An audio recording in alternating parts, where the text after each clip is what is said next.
My number one luxury is time today. I love having time.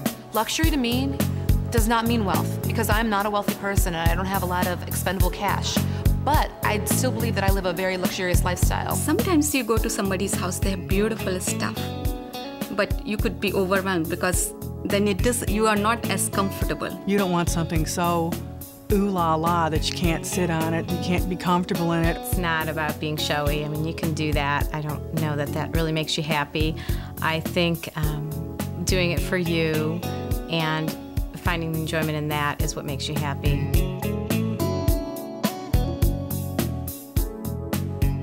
My best friend probably would say that I'm quite unique. Unique in being very different. I'm outspoken.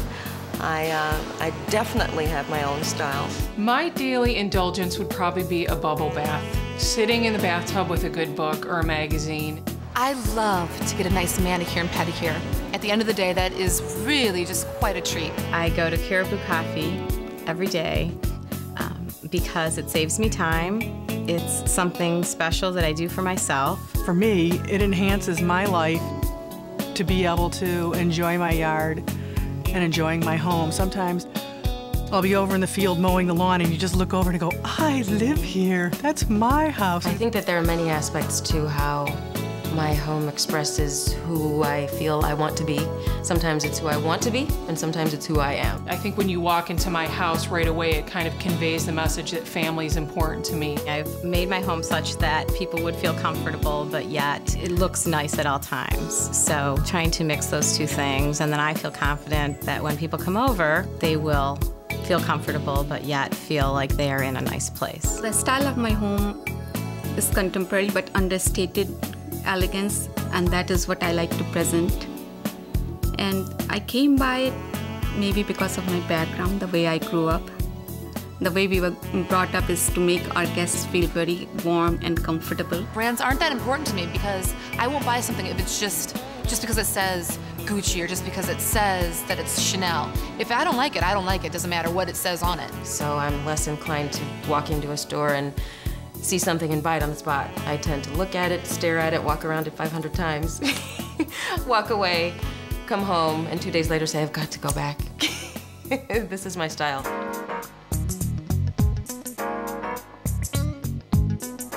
Well, there's really a story behind almost everything that we have. When I'm shopping, the first thing I look for is quality. It was something both my husband and I had always wanted. We had the ability to purchase it, which we haven't always had. One of my favorite shopping trips, I would say, was when I was in San Francisco with my folks. And sure enough, isn't there on this little landing inside the gallery, the metal gator? And it's like, oh, he's coming home. Definitely going to a Pottery Barn versus a Target looking for something for your house. I think you're going to get more one-on-one attention with somebody at Pottery Barn than you are at, at Target. I always like to be treated well, and I also find that too, when you are treated well in a store, or when you've developed a relationship and you know that this is Tom and he will be in Saks next time you go, and he knows what I've bought in the past, so he'll know what I like. I would definitely frequent a store where they are much more attentive to you because my time is very valuable. As I said, I often know what I want. So what I like is that if I need help, I can get the help. I would rather spend a little bit more money and have a more quality product that's going to last longer. Anytime I find something which I look at it and this is what I want, I get very excited.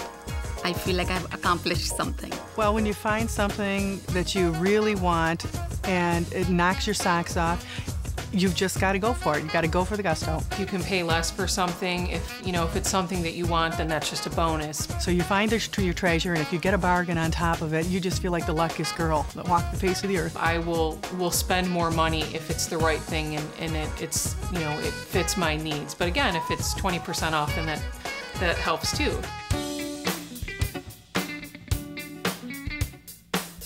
I don't think luxury has to be just afforded to the rich or it's just reserved for the rich. It's finding happiness, in small things or what makes you happy. Luxury to me is not one material item that I can own, but luxury to me would be all experience. Well, luxury isn't the most expensive. It's the thing you find that makes you sparkle. You have to have the actual tangible aspect of luxury, but I tend to always never forget that the true luxury is that I'm here and able.